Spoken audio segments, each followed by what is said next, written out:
आप सभी को बहुत बहुत सीताराम।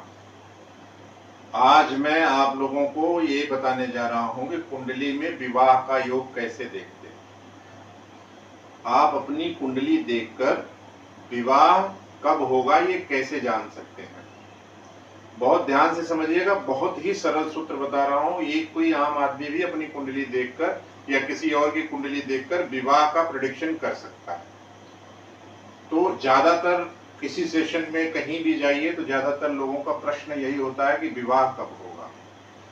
तो इसके लिए अब आप खुद देखिए कि विवाह आपका कब होगा। और जैसे मैं ये सूत्र बता के आपको, जैसे मेरा ये सूत्र आप सुनते हैं, आप अपने घर में जिसका जिसका विवाह जब जब हुआ है उसकी कुंडली निकाल के देख लीजिएगा। ज्यादातर चीजों में सत्यता समझ में आएगी आपको। एक तो हो गई एक बात, और दूसरी बात ये हो गई कि आपको इसमें देखना क्या क्या है, कुंडली में क्या क्या देखना है। तो जनरली मैंने पहले से लिख रखा है इसको, बीच में कुछ और चीजें लिखने में समय जाता है, इसलिए तो आप लोग बहुत ध्यान से देखिए।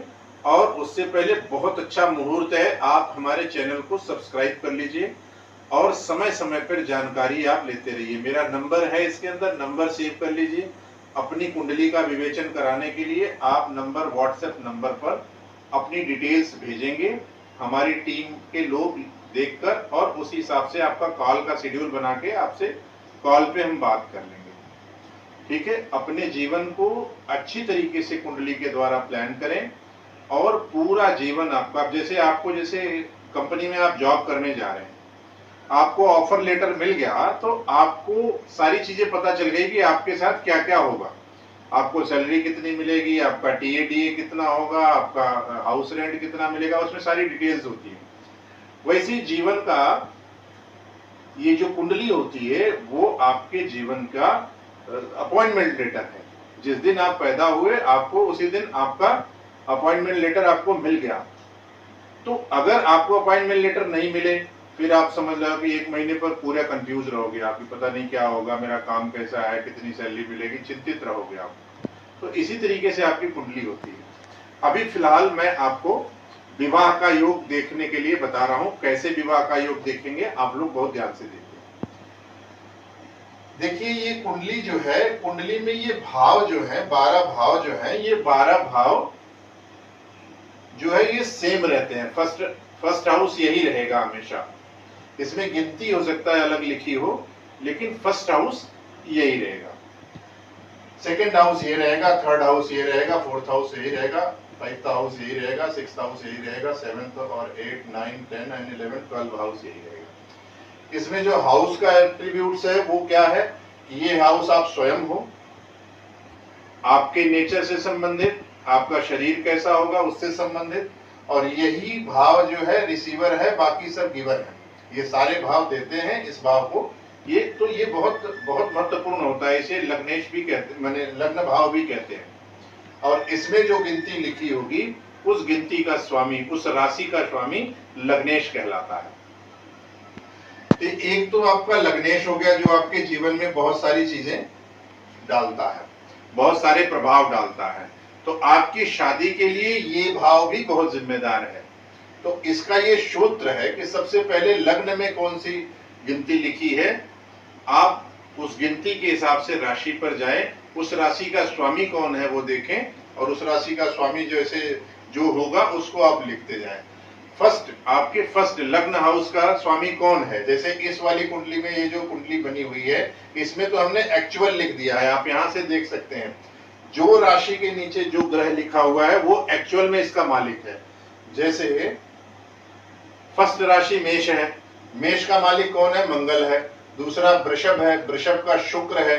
तीसरा मिथुन है, बुध है। कर्क है, चंद्रमा है। सिंह है, सूर्य है। कन्या बुध है। तुला शुक्र है, और वृश्चिक का मंगल है, और धनु का गुरु है। मकर का शनि है, कुंभ का शनि है, और मीन का गुरु है।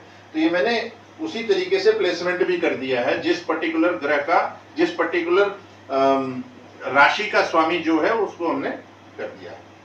अब जैसे आपका जब जन्म हुआ तो ये जो है पूरी गैलेक्सी है, ये पूरा जो ये आप चक्र देख रहे हैं, पूरी गैलेक्सी है। गैलेक्सी के 12 पार्ट हैं, बहुत ध्यान से समझ लीजिए, गैलेक्सी के 12 पार्ट हैं। अब इसमें कौन सा ग्रह कहां बैठा हुआ है, ये आपके जन्म के समय जो कौन सा ग्रह कहां पे बैठा हुआ है, वो अगर आप देखेंगे कौन सा ग्रह कहां पे बैठा हुआ है, इसका मतलब इस 12 पार्ट में कौन से ग्रह का एड्रेस क्या है, क्योंकि ये ग्रह घूमते रहते हैं।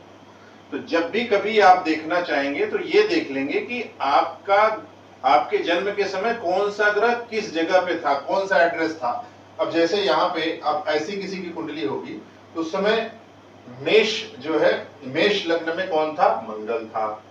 वृषभ लग्न में कौन था, शुक्र था। तो आप जब आपका जन्म होता है उस समय कौन सा ग्रह कौन सी राशि में है, मतलब गैलेक्सी के कौन से पार्ट में है, वो उसका एड्रेस है, उसी हिसाब से वो अपना एट्रीब्यूट्स तय करता है। अब जैसे ये हो गया प्रधानमंत्री। आप पॉलिटिकल उसमें जाइए, पॉलिटिकल चीजों में जाइए, तो जैसे पॉलिटिक्स में जो चीजें होती है उसी तरीके से ये, जैसे ये प्रधानमंत्री है, इसने अपने मंत्रियों को अलग अलग मंत्रालय सौंप दिया है, ठीक है। तो वैसी जो नैसर्गिक जो विवाह के कारक ग्रह होते हैं, उनमें लड़की के लिए अगर आपको विवाह देखना है तो बृहस्पति होंगे, और लड़के के लिए देखना है तो शुक्र होंगे। तो सर्वप्रथम आपको विवाह के लिए क्या देखना है, विवाह के लिए जैसे फर्स्ट हाउस का स्वामी आप लिख लीजिए, फर्स्ट हाउस का स्वामी कौन सा है, मंगल है। और सेकेंड हाउस भी आपका परिवार का होता है, वाणी का होता है, धन दौलत का होता है, तो ये परिवार का है, इसलिए परिवार बढ़ता है, इसलिए यहाँ का भी स्वामी जो है यहाँ पे आपको मैटर करेगा, ठीक है।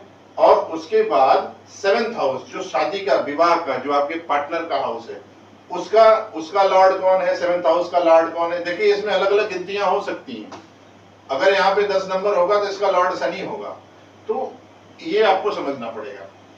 और 11th हाउस, क्योंकि ये लाभ का हाउस है, और पत्नी जो है या पति जो है वो जीवन में लाभ की तरह ही आता है, तो इसका हाउस भी बहुत महत्वपूर्ण हो जाता है। एक तो फर्स्ट हाउस, दूसरा सेकेंड हाउस, तीसरा सेवेंथ हाउस, चौथा फोर्थ हाउस। अब चारों लॉर्ड्स को आपने लिख लिया,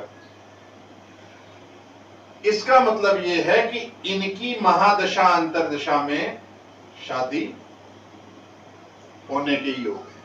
अब जैसे इस कुंडली में अगर आप देखें तो मंगल, शुक्र और शनि, तो ये इनकी दशाओं में या अंतरदशा में शादी का योग बनेगा।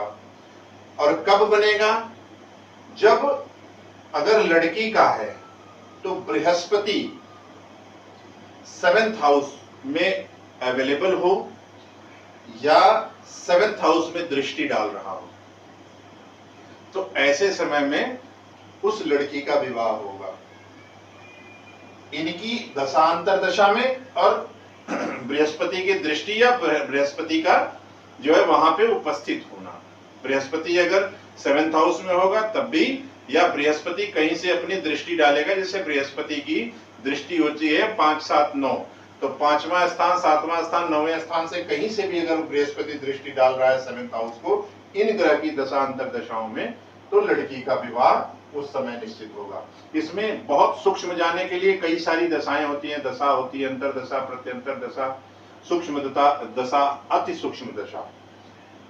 और लड़के के लिए यही चीज है, शुक्र की जो दृष्टि है, शुक्र की एक ही दृष्टि अपने से 7 में देखता है। जैसे शुक्र अगर लग्न में आ गया और 7th हाउस को देख रहा है इन ग्रहों की दशाओं में, दशा या अंतर दशा में, क्योंकि दशा और अंतर दशा ज्यादा दिन की होती है, उसके बाद प्रत्यंतर, सूक्ष्म और अति सूक्ष्म दशा थोड़ा कम उसकी होती है, तो दशा और अंतर दशा को लिया जाता है।